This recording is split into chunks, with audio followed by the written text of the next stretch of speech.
You wanted to talk a little bit about the simultaneous parallel process. What's on your mind? I know it's on your mind. It's so nerdy when you say it that way, isn't it? Mike, I know you're big into parallel process. Well, the whole thing for me, I was trying to understand what a modular building process really was.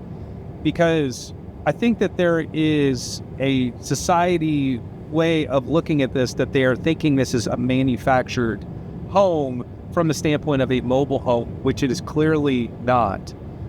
Seeing just the quality, the materials that are used, it's construction materials. It's 180 mile per hour wind rating for this.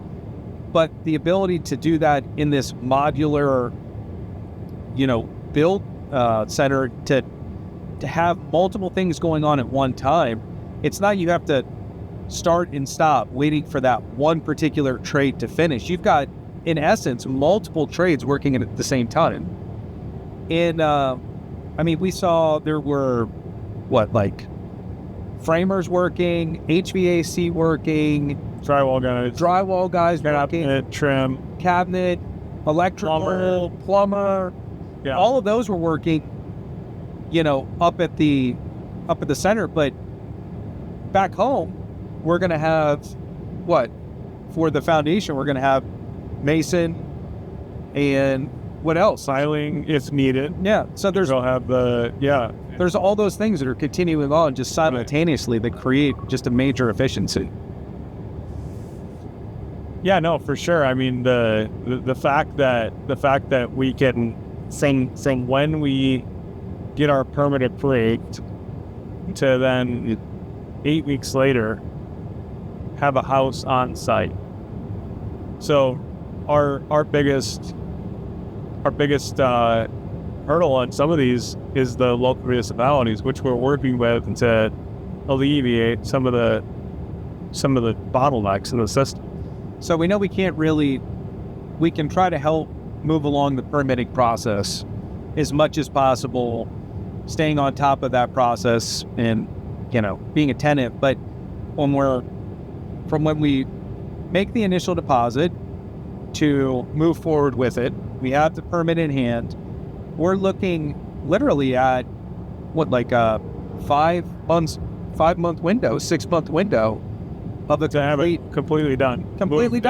Yeah. Keys handed over. Yeah. Enjoy your new home. Yeah. That's amazing to think about the difference between the traditional building methods versus a modular building method. Right. Which, like you said, it's a method. It's not a way. It's just it's not a finish. It's not a finish. It's not a quality. Yeah. It's the same material, 2x6s, 2x10s, LVLs, same straps. Actually, they're bigger because it's all 180 mile an hour rated.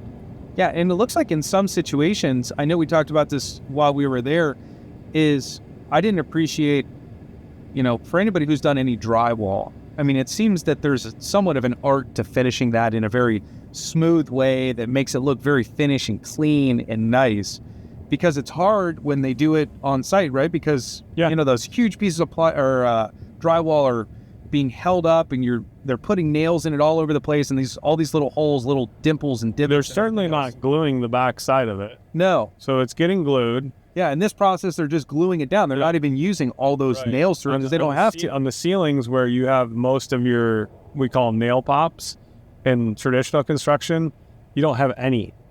Zero. Because you're not using nails or screws. It's all glued. So, and then the other thing is, in traditional built construction, you're dealing with wet lumber that when it dries, it warps and twists. And that's what a lot of the nail pops and things like that comes from. It's not from a bad drywall guy.